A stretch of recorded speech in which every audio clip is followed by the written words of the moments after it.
C'est le diplomate le plus influent dans l'histoire des États-Unis, même s'il n'a été secrétaire d'État que moins de 10 ans, soit de 1968 à 1977, sous Nixon et Ford. Héros pour certains, criminel de guerre pour d'autres, Henry Kissinger n'aura laissé personne indifférent. Il a vraiment établi un standard pour ses successeurs, dit Anthony Blinken. J'ai écouté ses conseils aussi récemment qu'il y a un mois.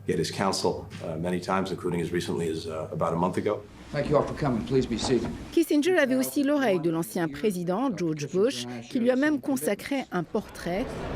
Il écrit aujourd'hui que l'Amérique perd l'une de ses voix les plus fiables et distinctives. Henry Kissinger aura marqué la politique étrangère américaine. On lui attribue entre autres la détente avec l'Union soviétique, le rapprochement avec la Chine, mais aussi d'être à l'origine du coup d'État contre le président Allende au Chili en 1973 pour mettre en place le dictateur Pinochet. Il aurait également été à l'origine du bombardement secret au Cambodge, au Laos, et d'avoir prolongé inutilement la guerre au Vietnam. C'est un criminel de guerre, répétait l'auteur et journaliste Christopher Hitchens, qui a signé le livre « Les procès de Kissinger ».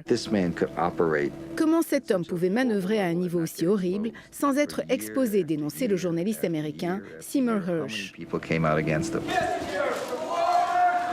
Des accusations qui l'auront suivi toute sa vie. Né à Fürth, en Allemagne, Henry Kissinger fuit l'Allemagne nazie à 15 ans et s'installe avec sa famille à New York en 1938. Aujourd'hui, plusieurs saluent sa contribution. C'était un pionnier, dit le porte-parole du ministère des Affaires étrangères chinois, puisqu'il croyait en l'importance des relations sino-américaines pour la paix et la prospérité dans le monde. C'est un processus qui a continué avec 8 présidents américains, disait Kissinger en 2016, et 4 générations de leaders chinois.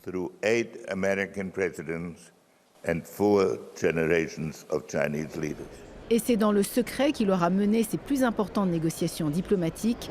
Vladimir Poutine lui rend hommage aujourd'hui en parlant d'un homme sage, pragmatique et visionnaire. Si je devais tout refaire, disait-il récemment, je referais tout de la même manière. C'est pourquoi je suis en paix aujourd'hui. Il est mort donc sans regret dans sa résidence au Connecticut, à l'âge de 100 ans.